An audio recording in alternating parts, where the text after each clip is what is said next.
Bienvenidos al 19º programa de Área Protegida, que se emite por la radio online El Provincial, www.provincial.com.ar, o por la aplicación disponible para los celulares.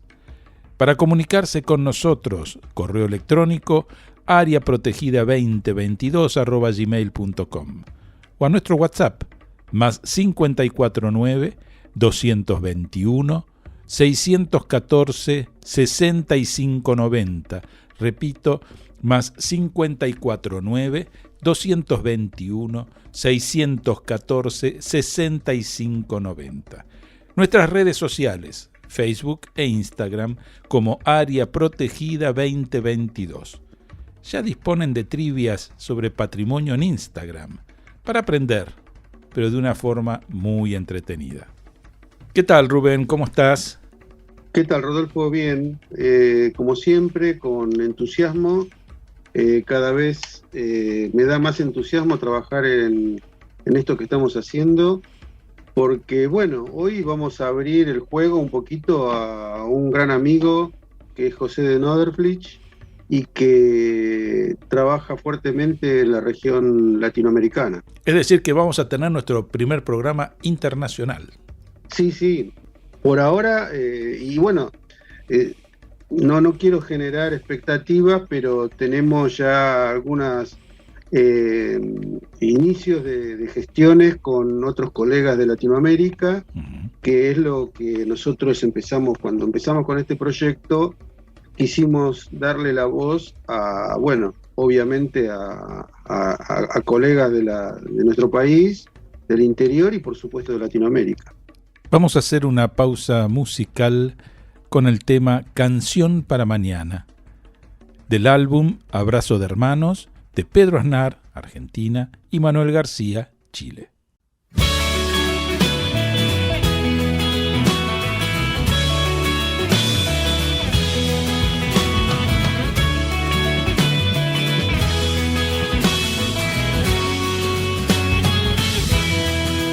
Despertar en las mañanas no me hace demasiado bien. Mirar por la ventana, ver el cielo oscurecer.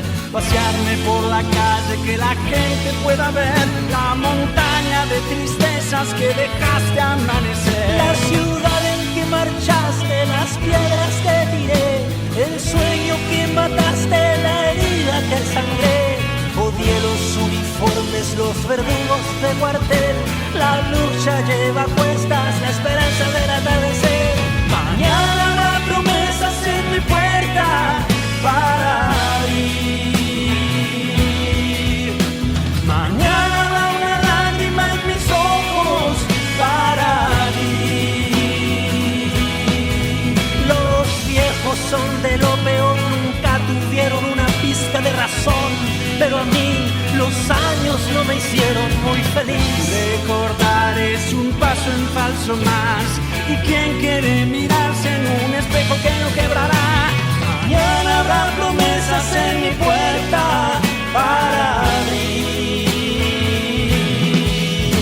Mañana habrá una lágrima en mis ojos para abrir.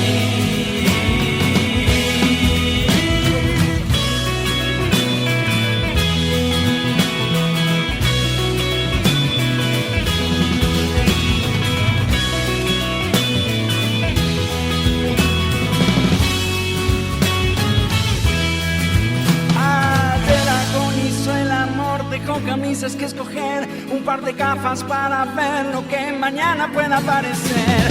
Ayer agonizó el amor, la muerte lo dejó escoger. ¿Y quién puede resucitar las flores que pisaste ayer? Demasiados imposibles para no morir feliz. ¿Para qué contar estrellas? ¿Para qué vivir por ti? Solo la muerte me puede esconder. Nadar de espalda a ti también te sienta demasiado bien. Mañana habrá promesas en mi puerta para abrir. Mañana habrá una lágrima en mis ojos para abrir. Mañana habrá promesas en mi puerta para abrir.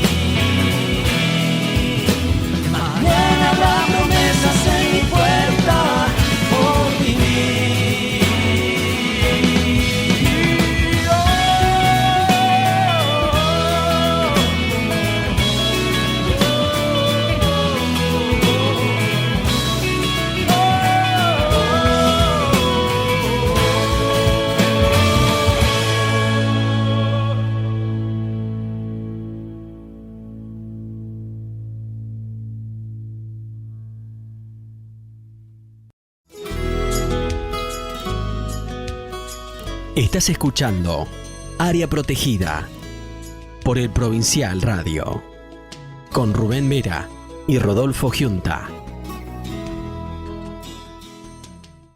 En este segundo bloque tenemos el gusto de presentar a José de Nordenflich. Es historiador de arte chileno, quien a través de proyectos de investigación, docentes, curatoriales e editoriales, participa del debate contemporáneo sobre las prácticas disciplinares de las artes y la arquitectura en el contexto de su puesta en valor patrimonial.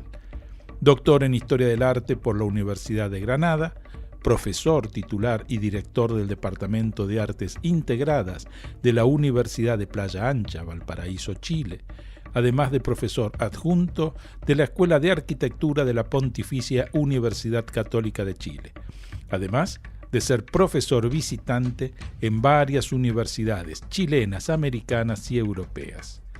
Miembro correspondiente de la Academia Nacional de Bellas Artes de Argentina y miembro del Comité de Honor del Comité Chileno del Consejo Internacional de Monumentos y Sitios, ICOMOS, del cual fue presidente entre 2006 y 2014.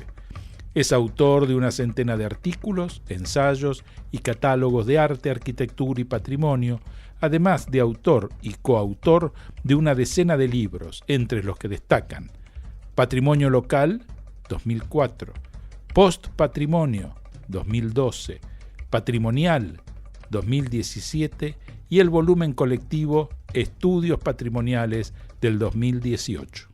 Hola José, bienvenido a Área Protegida. Para nosotros es un honor poder encontrarnos con vos y tratar todos estos temas que tanto te interesan y desarrollás. José, vos sabés que hace no mucho nosotros hicimos la difusión del encuentro que se va a hacer en la ciudad de Castro, en Chiloé, en relación a la conservación de madera. Sé que vos estás haciendo estudios, trabajos y que sos partícipe necesario de ese encuentro. ¿Por qué no nos comentás algo de esa temática? Bueno, primero un saludo a ti, Rubén, y a Rodolfo, y por el intermedio de ustedes a todos sus auditores de este importante programa radial que trabaja estos temas de patrimonio. Sí, efectivamente, como ustedes ya lo han anunciado, a fines de noviembre, los primeros días de diciembre, se va a realizar en la ciudad de Castro, en el archipiélago de Chiloé. Eso es la Patagonia insular, digamos, del lado Pacífico, ¿no? Una reunión del Comité Científico Internacional de Madera del ICOMOS, ¿no? Estas reuniones científicas que, como ustedes saben, ¿no?, son de nicho, muy de especialistas, ¿no?, y que con el tiempo han ido abriendo a cruces interdisciplinares que son bastante interesantes. Y ahí entra un poco mi interés, ¿no? Como ya han descrito, yo soy historiador del arte, no soy arquitecto ni soy restaurador. Es decir, no entro por el lado técnico, entro más bien por el lado de investigación histórica, entro por el lado de recuperación de las memorias, ¿no?, en las comunidades. Y en ese sentido creo que la madera en general, ¿no?, plantea un desafío notable a la cultura de la conservación, porque cuando uno cae en la cuenta, ¿no?, de que la gran tradición, tanto práctica como teórica, de lo que hemos aprendido todos nosotros muy jovencitos, digamos, ¿no es cierto?, de los autores europeos y las experiencias, digamos, ¿no es cierto?, que hacen en las tradiciones de los países europeos, pareciera que todo eso está concentrado en un material de carácter inorgánico como es la piedra, ¿sí? Claro. Viollet-le-Duc, ¿no?, la piedra. Ruskin, la piedra. Camilo Boito, la piedra, y así podríamos seguir, ¿no? Y todas las cartas que se nos ocurran, que si Atenas, Venecia, etcétera. Y pareciera que todo, ¿no es cierto?, esta idea de la autenticidad, ¿no?, se consolidaba en una estabilidad y en una durabilidad del material, y como este material era inorgánico, bueno, la piedra. Pero resulta que la madera, y cuando nos empezó a interesar la madera, este paradigma de estabilidad y durabilidad se pone, digamos, ¿no es cierto?, en entredicho, porque como bien sabemos, la madera es un material orgánico, y por lo tanto, en su propia esencia material, ¿no? Casi uno podría decir en su propia dimensión molecular, ¿no? Se transforma, ¿no? Tiene un ciclo de vida, ¿no? Transformación y obsolescencia. Por tanto, pararse desde las tradiciones de restauración y conservación de la piedra hacia la madera, la verdad es que nos genera una serie de problemas, de equívocos, de inconexiones y de incoherencias complejas. Y el mundo de la conservación patrimonial se dio cuenta de eso en los años 60 y en los años 70 del siglo XX. Y de alguna manera de ahí sale, ¿no es cierto?, esta voz que levantan los colegas japoneses, por ejemplo, o los colegas de los países nórdicos, ¿no? Los noruegos, los suecos, ¿no? Etcétera, donde hay un patrimonio arquitectónico en madera, ¿no? O como dirán los españoles, ¿no es cierto?, el leño, y este patrimonio que está en ese material amerita, ¿no?, una mirada que es muy distinta al material de la piedra.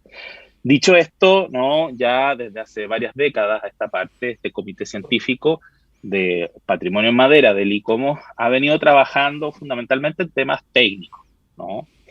Pero, como les avanzaba, digamos, ¿no es cierto?, al principio de esta intervención, una preocupación hoy día es cómo esa durabilidad y por lo tanto esa obsolescencia afecta ya no solamente a la entidad física del monumento, sino que también a la realidad programática que pueden tener esos recintos, la funcionalidad, si cabe, ¿no?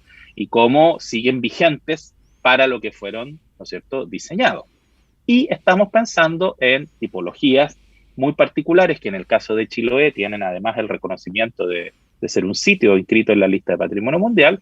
Y esta tipología son los templos, ¿no es cierto?, iglesias católicas, ¿no?, que datan en su planteamiento original, por cierto, del periodo colonial y de la misión de los jesuitas en ese territorio tan complejo y tan difícil, y que hoy día, digamos, ¿no es cierto?, nos entregan la continuidad del uso y el reuso de ese material, unos monumentos que pueden ser lo mismo que intervenidos en el siglo XIX, vueltos a intervenir en el siglo XX, pero que no han perdido su autenticidad. Así que ese va a ser el escenario, ¿no?, ni más ni menos, en donde se va a convocar este comité científico, en donde va a participar además muy activamente una colega argentina, ¿no?, la arquitecta María Elena Mazzantini, que entiendo, si no creo equivocarme, es vicepresidenta para la región americana de este comité científico. Del comité científico, claro, sí. Y ella ha estado muy, muy encima de esto.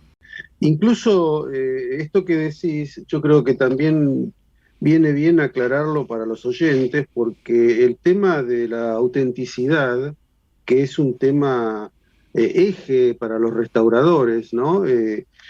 Hay un texto de Chanfón Olmos en el que dice que la reparación se diferencia de la restauración porque la restauración protege autenticidad, ¿no? Y que tiene que ver con esto que estás diciendo vos, ¿no? La autenticidad en la madera es mucho más compleja, no sé si mucho más, pero tiene una complejidad diferente a los pétreos, al adobe, a otros tipos de materiales. Y bueno, me parece excelente que se trate toda esta temática. El comité científico se reúne justo en Chiloé, donde es patrimonio de la humanidad y tiene, creo que, si no me equivoco, 16 iglesias, ¿no? Me parece que tiene estar en la nómina de patrimonio de la humanidad. Pero bueno, nosotros seguramente vamos a ir acompañando en la medida que podamos con la difusión para que otros profesionales de la región que se quieran sumar a este encuentro se puedan acercar a un lugar tan hermoso como es esa región, ¿no? José, otro tema que me parece interesante que hablemos, porque sé que vos estás trabajando o sos parte de un grupo de investigación sobre historia y teoría de la conservación patrimonial en América Latina. Y este seminario que se hizo recientemente, que yo tuve la suerte de escuchar gran parte de él, hacenos una breve reseña, porque realmente es un trabajo, interpreto, de larga data, ¿no? Porque esto va a llevar tiempo, hacer una reconstrucción de lo que fue el proceso de elaboración de normativas, de criterios, de doctrinas sobre la conservación, pensando, qué sé yo, tal vez del siglo XIX en adelante, ¿no? ¿Qué no podés decir de esto, José? A ver, es una historia, ¿no?, que amerita un par de comentarios previos. Primero es que desde hace un tiempo a esta parte, entre varios colegas en distintos lugares de América Latina, en México, en Brasil, en Argentina, por cierto, en Perú, en Colombia, etcétera, hemos ido detectando la necesidad de hacer memoria de quienes nos antecedieron en los afanes por la puesta en valor y conservación de nuestro patrimonio. Eso como primera cosa, que parece una cuestión muy obvia, ¿no? Tal vez dicho hoy día, pero que no era tan obvia hasta hace unos años atrás, porque en definitiva, ¿no es cierto?, nos restábamos desde el pudor, digo, frente a la necesidad de invertir nuestro esfuerzo y nuestro interés en los monumentos, ¿no? O sea, el monumento era el gran protagonista de la operación, ¿no? Y el resultado de las intervenciones que se hicieran sobre él. Pero sin embargo, no todas las intervenciones son iguales, no todos los enfoques son los mismos. Estos no son recetas, digamos, ¿no es cierto?, que se apliquen de manera homogénea, sino que más bien hay una diversidad importante por la naturaleza misma de los atributos de nuestros monumentos acá en los distintos territorios de América Latina. Y por tanto nos fuimos dando cuenta, ¿no?, investigando a quienes estaban detrás de estos procesos, de que primero había un contingente importante de profesionales, ¿no?, básicamente arquitectos, pero también conservadores, incluso arqueólogos, ¿no?, que claro, se habían formado, ¿no?, en Europa, y muy además repetidamente, ¿no?, o coincidentemente, en cursos de especialización que se estaban dictando en el ICROM, ¿no?, que es este organismo intergubernamental que tiene base en Roma, y que es como esta especie de universidad mundial del patrimonio, digamos, ¿no es cierto?, para capacitarnos en los temas de intervención. Pero no solamente coincidían allá, sino que también coincidían acá. Eso es una cosa muy interesante. Yo escuché atentamente el programa en que ustedes entrevistaron a nuestro querido Ramón Gutiérrez, digamos, ¿no es cierto?, que es algo así como la red hecha persona, digamos, ¿no? Él siempre, digamos, ¿cierto?, ¿no?, genera estas posibilidades de encuentro entre personas que él de manera muy clara sabe, digamos, ¿cierto?, que se necesitan conocer y entender entre ellas.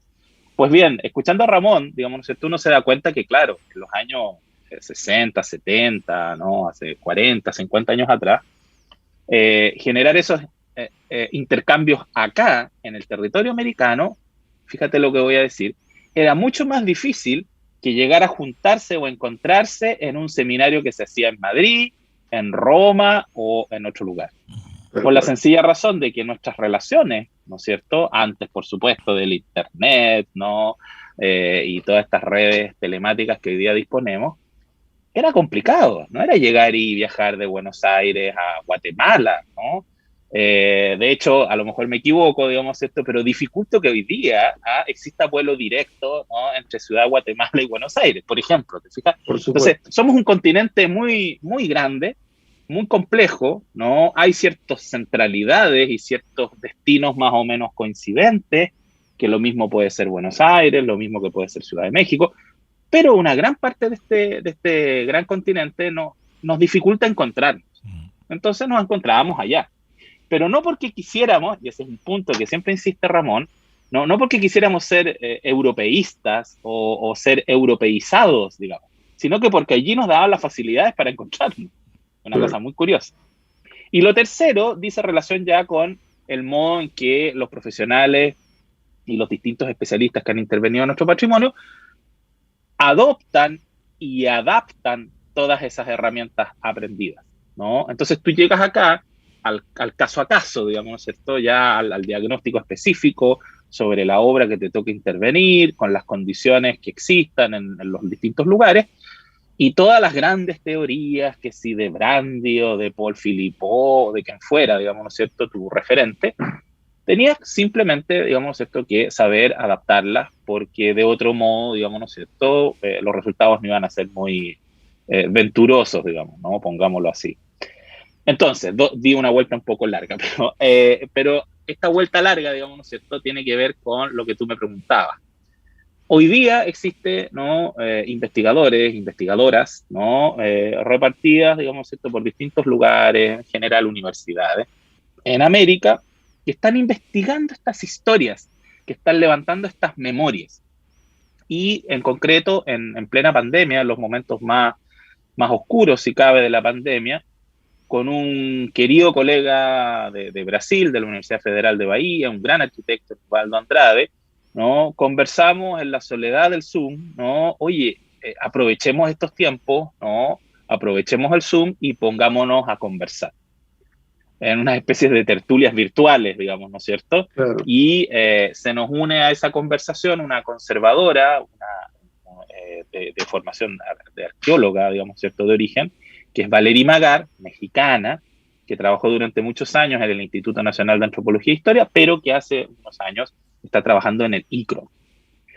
Entonces, nosotros tres, ¿no?, Chile, Brasil y esta mexicana en Roma, ¿no?, fuimos abriendo el círculo, ¿no?, primero con un objetivo bastante sencillo, pero que terminó siendo bastante interesante, digamos, ¿no es cierto?, y dejó un material muy rico, que fue, por Zoom, entrevistar a los, digamos, a los protagonistas más grandes, ¿cierto?, como dicen ustedes, ¿no?, más viejos, como decimos nosotros, Nuestros maestros, claro. claro, de esta escena, ¿no? Y logramos partir ni más ni menos que con el arquitecto Víctor Pimentel Gurmendi, ¿no?, el famoso arquitecto peruano de Lima, el único signatario de la Carta de Venecia, hoy día vivo, de los latinoamericanos que la firman, que es él y Carlos Flores Marini, que era el mexicano, ¿no?, que ya no está con nosotros hace unos años. Y afortunadamente, ¿no?, esas cosas que uno piensa, ¿no es cierto?, que porque el señor está grande, no se va a meter a Zoom, o no nos va a dar la entrevista, o cómo llegamos a él en estas condiciones. Tuvimos la colaboración de un colega mucho más joven, por cierto, ¿no?, un arquitecto limeño, ¿no?, José Hayakawa, que nos hizo el contacto. Él también se ha dedicado a estos temas. Resultado, gran entrevista por Zoom con don Víctor Pimentel Gurmendi. Y como el Zoom te permite guardar el archivo, fuimos, imagínate, pasamos un año en esto. Cada 15 días entrevistábamos a alguien, ¿no? Y fuimos, ¿no?, juntando un archivo virtual de... Y luego dijimos, el próximo paso es, bueno, autoconvocarnos como red, ¿no? Y por eso, digamos, el título de esta red de teoría e historia de la intervención en el patrimonio latinoamericano, para realizar, ahora ya un poquito más armados con las plataformas del ICROM, que son muy eficientes, ¿no? Ellos digamos, nos acogen, ¿no?, con su canal de YouTube. Ahí está el material que tú citas, Rubén, y que tú pudiste ver asincrónicamente, digamos, ¿no? Y pudimos realizar los gringos le llaman, ¿no es cierto?, webinar, ¿no?, nombre raro, ¿no?, pero es un seminario web, ¿no? Sí. Y funcionó muy bien, muy bien. La convocatoria, todo, imagínate, esto es puro corazón, digamos, ¿no? Por Aquí, supuesto. ¿no?, es pura voluntad y es puro interés, ¿no? Es puro obsesión también, hay que decirlo, ¿no? Y afortunadamente tuvimos una convocatoria de 12 expositores de todos estos países que te comento, de Colombia, de Perú, de Argentina. Estuvo esta joven colega historiadora del arte, ¿no?, la Carla Guillermina García, que ha trabajado muchísimo sobre el archivo de Martín Noel, digamos, ¿no es cierto?, y ese periodo en Argentina. Y así, ¿no?, colegas chilenos, etcétera. Y por supuesto quedamos con muchas ganas de convocar, porque piensa tú que un webinar, yo no sé los promedios que tengan de asistencia, pero a mí me sorprendió muchísimo que un webinar de un tema tan específico, tan acotado como digamos, la historia de la restauración en América Latina, tuvo 90 conectados online, como 300 conectados descargando el YouTube, qué sé yo. O sea, al final, entre pitos y flautas, ¿no es cierto?, habían 500 personas interesadas en esto. Y por cierto, mucha gente que nos empezó a mandar mensajes, como para decir, queremos participar, ¿por qué no Guatemala? ¿Por qué no Cuba? ¿Por qué no tal y tal? Tal que, ¿no? Y aquí termino esta parte de mi comentario, ¿no? Ya tenemos proyectado para marzo de 2023 un nuevo webinar para incluir a todos los que llegaron a golpearnos esta puerta digital, digamos, ¿cierto? Y están muy entusiasmados, ¿no?, con esto, porque la verdad que la diversidad finalmente de propuestas, de tipos de intervención, de casos, ¿no es cierto?, es, bueno, riquísima en toda América Latina. Vamos a hacer una pausa musical con el tema Alturas, interpretado por Inti Illimani.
Acompañan a Área Protegida el Comité Argentino de ICOMOS, Consejo Internacional de Monumentos y Sitios, organismo que trabaja por la conservación, protección y valoración de los monumentos y sitios de valor patrimonial, y el Comité Argentino de ICOM, Consejo Internacional de Museos, organización no gubernamental que establece estándares profesionales y éticos para las actividades de los museos.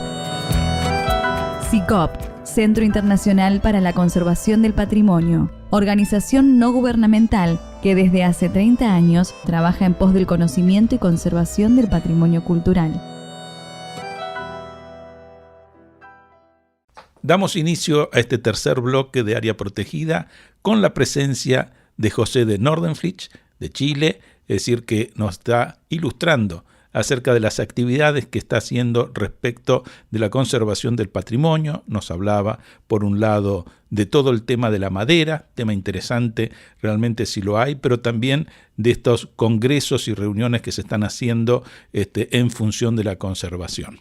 Sí, y recién decía José que llegaron a tocar esta puerta virtual que ahora se abre con el tema del Zoom y los webinars, de 500 personas, y hay que decirle también a la audiencia que 500 personas en esta temática es un número casi asombroso, diría yo, y especialmente en la órbita de Latinoamérica. Esto que estabas comentando de todos los profesionales que se fueron sumando en la región y que están haciendo todo un proceso historiográfico de todos los documentos y actividades, yo creo que hay un ingrediente también, porque me llamó la atención de este seminario de historia de la conservación, que Nivaldo Andrade en un momento dijo que cuando se hizo una primera traducción de la Carta de Venecia, le decimos a la audiencia que la Carta de Venecia es uno de los documentos casi, diría, fundacionales de esta disciplina, se tradujo obras maestras por obras modestas. Y eso es un tema que hay que analizarlo con mucho cuidado, porque justamente la Carta de Venecia, que bueno, espero que vos nos amplíes un poquito este tema, y por qué esta confusión tiene una gravedad que desnaturaliza de alguna forma este documento tan importante del año 64. Sí, bueno, en general, el tema de las traducciones ha sido en nuestro campo un pequeño quebradero de cabeza. Por lo siguiente, porque la terminología tiene que ser muy precisa, digamos, el glosario, ¿no?, que tú utilizas para hacer lo que vas a hacer o lo que dices que quieres hacer, tiene que ser medianamente equivalente, sobre todo pensando además que estos documentos internacionales se generan en el seno de discusiones que, si bien son internacionales y efectivamente tienen una participación, digamos, que es bastante extensa de países, o lo voy a poner así, de países que no están en el eje noratlántico, digamos, ¿no es cierto?, que no son Europa y Estados Unidos. Esa participación queda muchas veces limitada por el tema de las traducciones. Y en el caso del español, que es lo que a nosotros nos compete, digamos, ¿no es cierto?, porque hasta el día de hoy yo no sé si existirá una versión de la Carta de Venecia en guaraní, como el tema es el español, resulta que, claro, esa cuestión anecdótica, aparentemente, digamos, ¿cierto?, de una palabra por otra, cambia totalmente el sentido del asunto. Claro. ¿No? Piensen ustedes que la Carta de Venecia se redacta el año 64 con una preeminencia, digamos, ¿no es cierto?, como en las manos que están detrás de esa redacción, digamos, ¿no es cierto?, de los organizadores y que convocaban esa reunión en Venecia, ni más ni menos, y que evidentemente eran especialistas italianos. Y por tanto, los lenguajes de trabajo, ¿no?, sobre los que trabaja el sistema internacional amparado, digamos, en las Naciones Unidas, los lenguajes de trabajo, no los lenguajes oficiales, es el inglés y el francés, ¿no? Y por supuesto el italiano, en la medida en que son los dueños de casa allí. Se necesitaba tener rápidamente la Carta de Venecia en español. ¿Quién participa de esta reunión? Ya lo hemos dicho, 2 latinoamericanos, ¿no es cierto?, oficialmente, porque hay otros que están como espectadores, digamos, que eran estudiantes, eran más chicos, qué sé yo, no la firman, digamos. Pero los que la firman es Pimentel de Perú, ¿no?, y Flores Marini de México. Pero además hay un señor español, ¿no?, de España. Y el problema fue precisamente que la traducción española de España fue la que introduce ese, uno diría, cierto equívoco involuntario, ¿no?, en donde debería decir, digamos, ¿cierto?, y obras modestas, ¿no? O sea, dice algo así el párrafo, como grandes obras de arquitectura y monumentos, ¿no es cierto?, de la humanidad, y también sus obras modestas. No tenía sentido decir y grandes obras de la historia de la arquitectura de la humanidad y grandes obras maestras. Además era repetitivo, digamos, ¿no? Claro. O sea, pero bueno, quedó así. Llega esa traducción inmediatamente a América Latina e inmediatamente es impugnada, ¿no?, por 3 versiones. 3 versiones. Hubo una versión en México, que inmediatamente los mexicanos dicen, bueno, nosotros sabemos francés, nosotros sabemos inglés, la vamos a traducir, y aquí está, ¿no? Aquí dice, no dice masterpiece, ¿no?, sino que dice modest, y por lo tanto se cambia de esa manera. Luego en Venezuela recordemos que en Venezuela en los años 60 estaba radicado este arquitecto de origen italiano, don Graziano Gasparini, que además dirigía el prestigioso Instituto, ¿no?, de Investigaciones Estéticas e Históricas de la Universidad Central de Venezuela. Y este arquitecto Gasparini, ¿no?, italiano de tomo y lomo, veneciano, digamos, ¿no?, que había además sido discípulo de Carlo Scarpa, imagínense ustedes, ¿no?, sabía perfectamente lo que estaba leyendo en italiano en relación con la Carta de Venecia. Y él la traduce al español para su boletín, ¿no?, que además es un boletín que aparece inmediatamente al año siguiente, el año 65. Entonces ya tenemos dos versiones corregidas, una mexicana y una venezolana, ¿no?, por este señor italiano.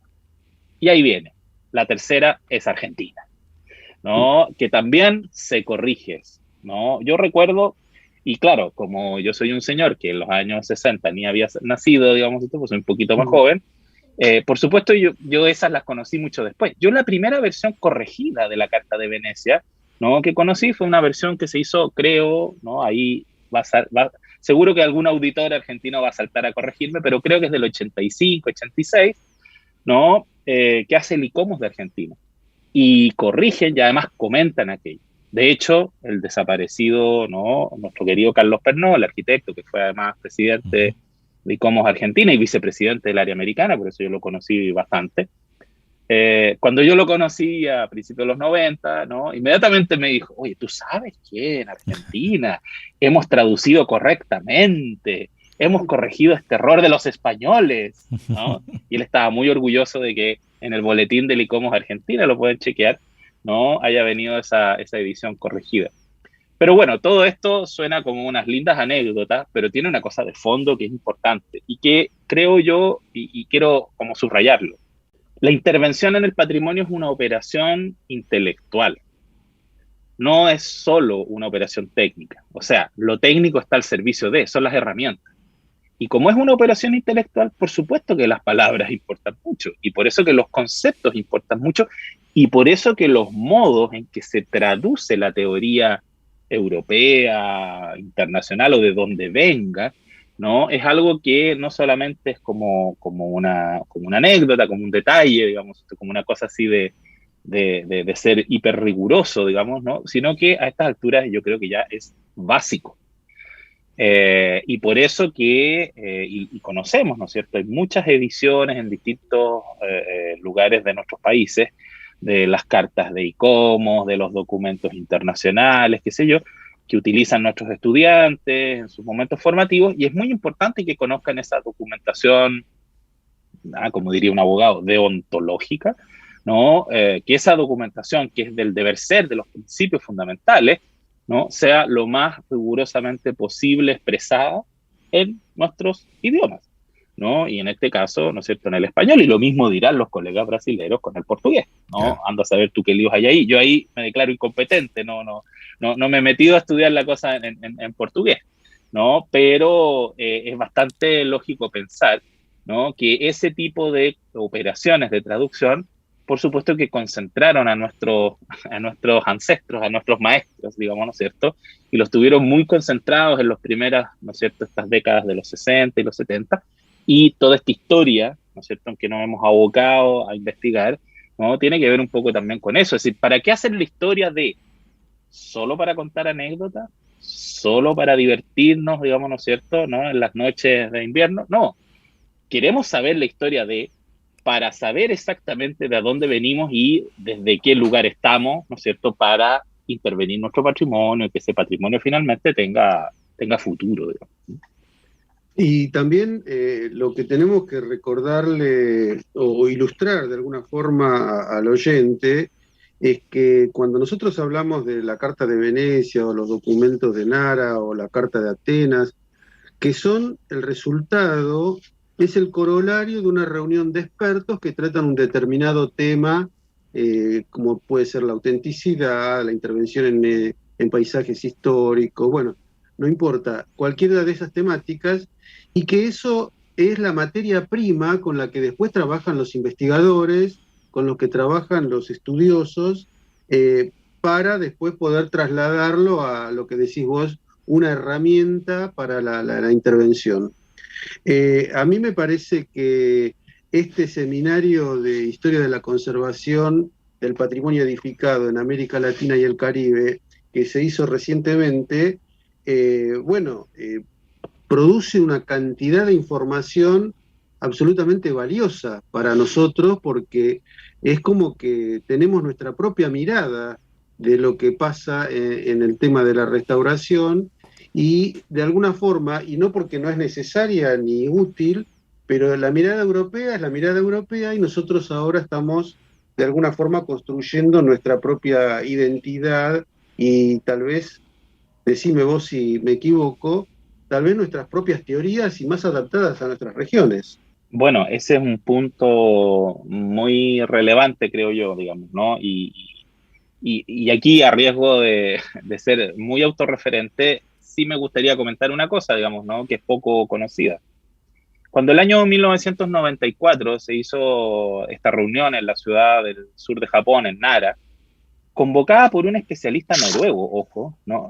En conjunto con sus colegas japoneses, precisamente, ¿no? Esta gente que estaba muy preocupada de la obsolescencia y de la durabilidad de la madera y todo esto que conversábamos en el primer bloque, se hace esta reunión, ¿no? Y si tú miras la foto y la documentación, si es un libro muy bonito, digamos, ¿cierto? Tapa dura, qué sé yo, los proceedings de la Carta de Nara, ¿no? Todas las conferencias que se presentaron, y ahí habían gentes, digamos, ¿no es cierto?, que uno siempre leyó con mucha admiración en esos años, digamos, ¿no es cierto?, que si la François Hsueh, que si Mijael Petzet, ¿no es cierto?, ¿te acuerdas? El gran presidente de ICOMOS, o Yuka Yokileto, ¿no?, que era que todavía está, digamos, ¿no es cierto?, entre nosotros, gran profesional del ICROM, etcétera.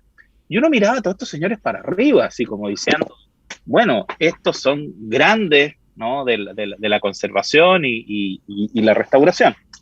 Bueno, el año 94 entonces, ¿no?, Carta de Venecia, con un protagonismo importante de estos grandes nombres, estos grandes próceres, ¿no?, que como les decía, uno miraba así como para arriba, digamos, ¿no es cierto? Era un poco demasiada la asimetría que había, y lo voy a decir así, más políticamente, entre aquellos que se daban el permiso para pensar el patrimonio de los demás. Exacto. Y nosotros que éramos los demás, que no teníamos permiso para pensar el patrimonio de ellos. Claro. Lo voy a decir así, bien políticamente. Porque hoy día que entre mis jóvenes alumnos está tan de moda todo este análisis, ¿no es cierto?, si lo han escuchado, de lo decolonial, ¿no es cierto?, que hay que decolonizarse y hay que sacarse, digamos, ¿no es cierto?, ¿no?, todos estos vínculos y estas suertes de cadenas mentales, digamos, ¿no es cierto?, a los cuales a nuestras generaciones, ¿no?, nos tenía un poquito ahí subyugado, digamos, ¿no?, la hegemonía del pensamiento, ¿no?, central, lo voy a llamar así, ¿no?, o de los países centrales. Resulta que el año 2014, la Bunkacho, que es el Ministerio de Cultura japonés, ¿no?, con la coyuntura de que el presidente internacional de ICOMOS era un japonés, organizan una reunión. En realidad son dos reuniones, una que se hizo en febrero de ese año y otra en octubre de ese año, que la llamaron Nara Plus 20, ¿no?, en inglés, Nara más 20 años, o Nara 20 años después. Y en esa reunión, por primera vez, invitan a latinoamericanos, y se nota, ¿no? Y no solamente invitan a latinoamericanos, invitan a gente del Oriente Medio, invitan a personas, digamos, del mundo árabe, del Golfo Pérsico, profesionales de Arabia Saudita, etcétera, que ustedes dirán, bueno, ¿por qué tanto detalle? Porque las visiones que se tienen ahí sobre el patrimonio son muy particulares, sobre todo respecto de la autenticidad. Por supuesto, asiáticos, ¿no?, que si colegas coreanos, chinos, japoneses, no sé qué, ¿no? Gente de Australia. Los australianos tienen un liderazgo en todos estos temas también muy interesante y tienen unos puntos de vista muy identitarios respecto de la producción teórica de patrimonio. Ahí está la famosa Carta de Burra, ¿no?, del año 78, que es bastante antigua, bueno, etcétera, ¿no? Y de América Latina, una colega chilena, ¿no?, una conservadora, Mónica Bahamondes, ¿no?, que dirigía en esos momentos el Centro Nacional de Conservación y Restauración, y un humilde servidor.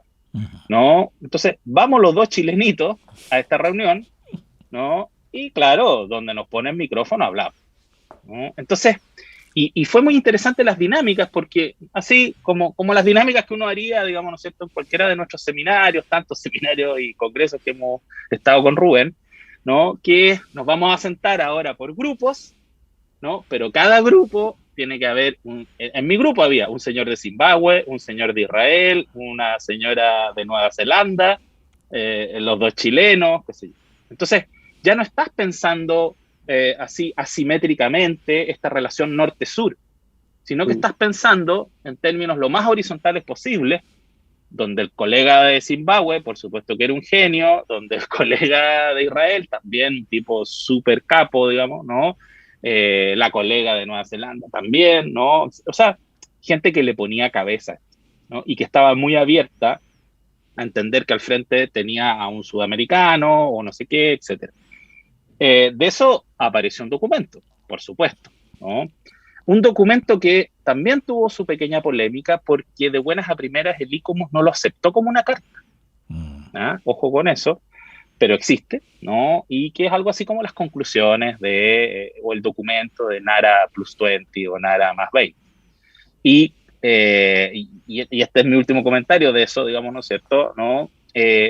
Más allá de que hayamos hecho bien o mal, ¿no? Yo espero que por lo menos hayamos representado al mundo latinoamericano, ¿no?, con la mayor dignidad posible, pensando que, imagínate, te digo, dos chilenos y no había nadie de México, no había nadie de Argentina, no había nadie de Brasil, o sea, era muy llamativo para nosotros, casi como intimidante, decir, vamos a representar la voz de América Latina en esta gran reunión, sí, sin que el resto de América Latina se enterara, digamos, ¿no? Mucho de esto, y por eso que en los años sucesivos, después del 2014, yo me he propuesto tratar de difundir ese documento y tratar de dar cuenta de aquello, porque me parece que todo lo que hemos vivido en pandemia y sobre todo lo que hemos vivido, en el caso chileno es muy notorio, digamos, ¿cierto? Tal vez en el caso argentino no ha sido tan radical, pero en el caso mexicano o en países europeos, me refiero al tema de la desmonumentalización, la alteración de monumentos públicos, la iconoclasia, ¿no? Todo lo que en Chile derivó del estallido, todo lo que en Estados Unidos derivó del Black Lives Matter,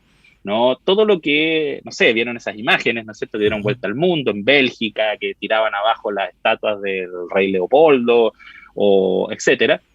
Todo ese malestar con el patrimonio tiene que ver con los umbrales de tolerancia que la noción de patrimonio ha presentado para las sociedades contemporáneas frente a estas ideas de hace apenas 20, 30 años atrás, de que el monumento no se toca, el monumento es sagrado, el monumento hay que tenerlo allí, en un pedestal, digamos, ¿no es cierto? Y que todo lo que había que hacer era seguir manteniendo esta idea de que fuera igual a sí mismo.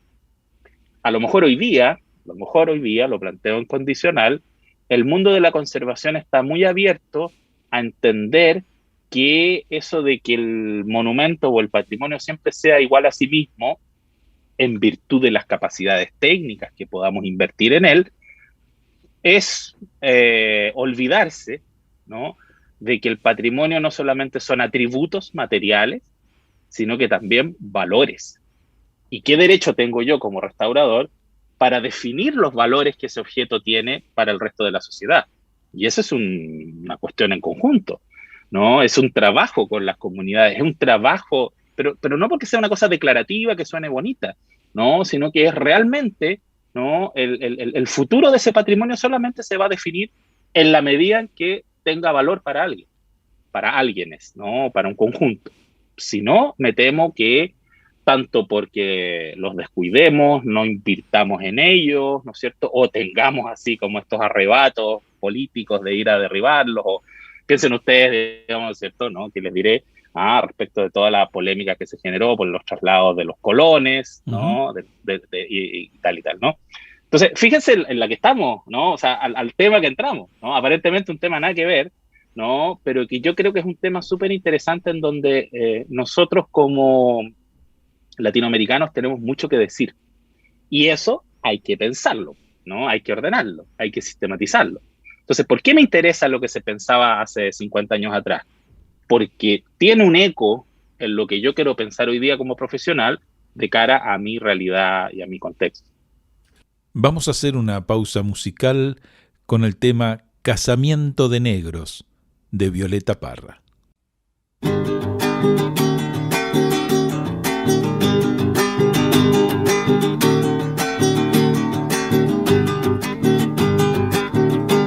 Se ha formado un casamiento, todo cubierto de negro, negros novios y pairinos, negros cuñados y suegros, y el cura que los casó era de los mismos negros.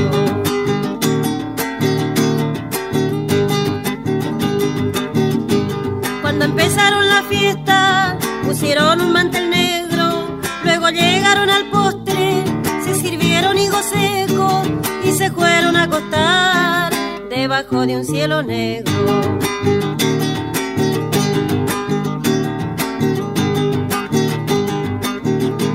Y allí están las dos cabezas de la negra con el negro, y amanecieron con frío, tuvieron que prender fuego. Carbón trajo la negrita, carbón que también es negro.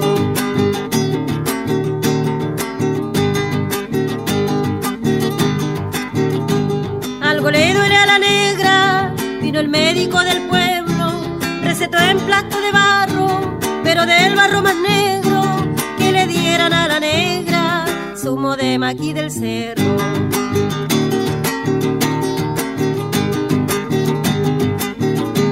Ya se murió la negrita, que penaba al pobre negro, la puso dentro de un cajón, cajón pintado de negro, no prendieron ni una vela, ay que velorio tan negro.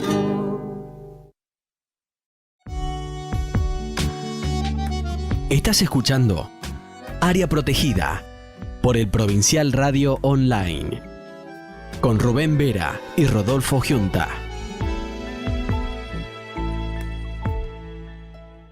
José, dentro de todo lo que dijiste, te quería comentar que yo como latinoamericano me siento muy bien representado por vos en el concierto internacional, así que quédate tranquilo por ese lado.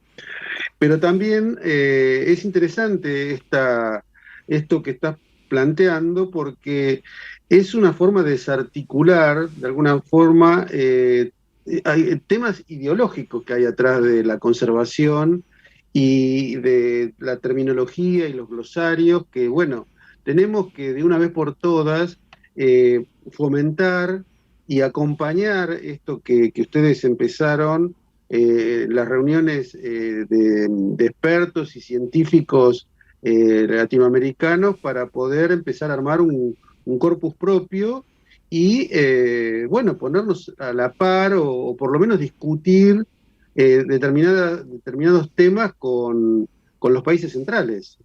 Mira, yo, digamos, en mi perspectiva ahora de historiador del arte y de historiador de estos temas, me queda clarísimo que hay una continuidad, pese a todo, ¿no? Pese a todo, hay una continuidad impresionante de distintos momentos en que los así denominados especialistas, digamos, ¿no es cierto?, los que han tenido responsabilidad en intervención en el patrimonio, se han reunido en la región latinoamericana y del Caribe a pensar estos temas, ¿no?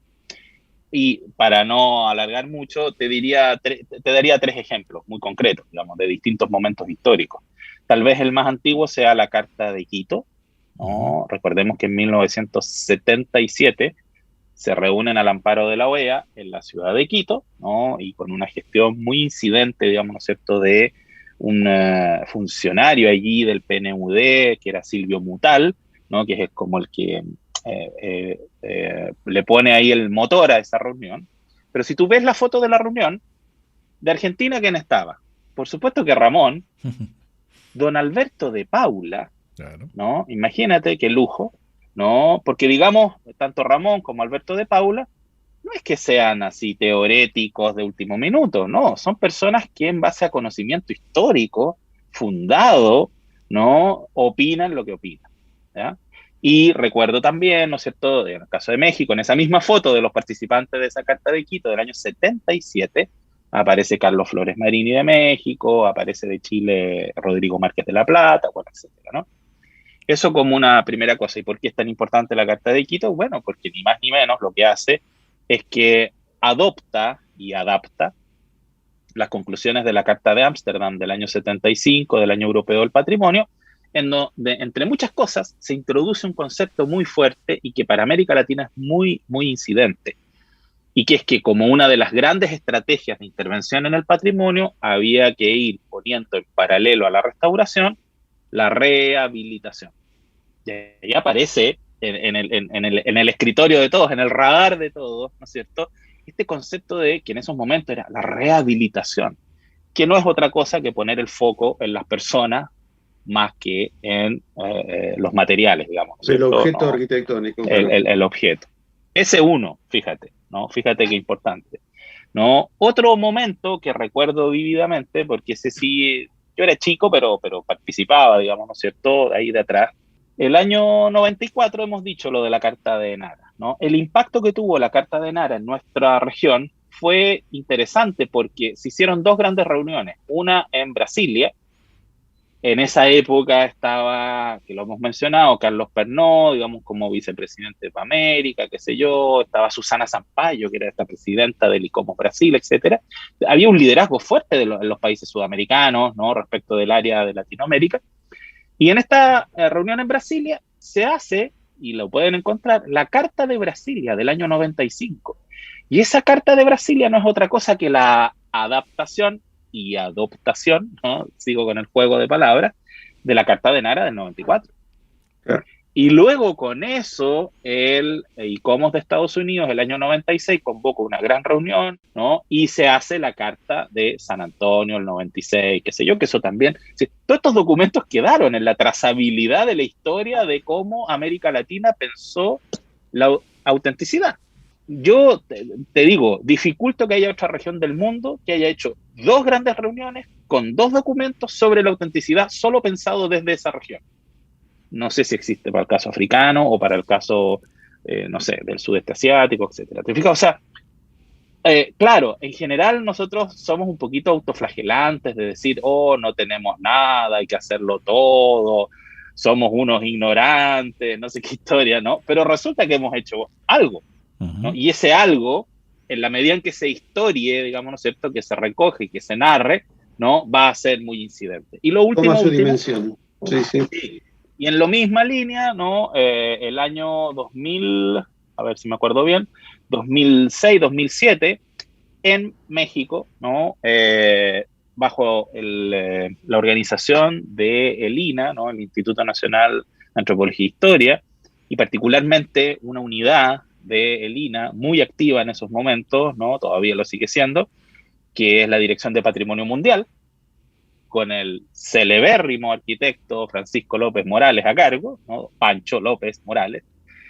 También organiza una reunión en torno a estos temas, pero ya no solamente la autenticidad en términos culturales, sino que también el par conceptual, que es el concepto de integridad en términos del patrimonio natural. Y ahí llegó gente de la UICN, ¿no es cierto?, que es la Unión de Conservación de la Naturaleza. Es decir, diálogos, digamos, ¿no es cierto?, y se hicieron muchas reuniones en realidad que organizó el Pancho López Morales, ¿no?, diálogos que no solamente traían los grandes temas a América Latina, ¿no?, como los grandes temas que se estaban discutiendo en UNESCO, ¿no es cierto?, y en todos estos organismos, sino que se nos invitaba, ¿no?, se generaba un espacio en que se nos invitaba a pensar desde acá para acá, ¿no? Y eso yo creo que es muy importante. Bueno, queríamos, José, agradecerte muchísimo tu participación aquí en Área Protegida con Rubén. De nuestra parte, nuestro mayor agradecimiento, y te mandamos un abrazo muy grande. Bueno, gracias, y también un gran saludo para ustedes y sus auditores que han tenido la paciencia de escucharnos. Un fuerte abrazo, José. Agradecemos a José de Nordenflich y a ustedes, nuestros oyentes, por habernos acompañado. Y casi como es una costumbre, nos estamos reencontrando aquí, en Área Protegida, el próximo lunes a las 20 horas.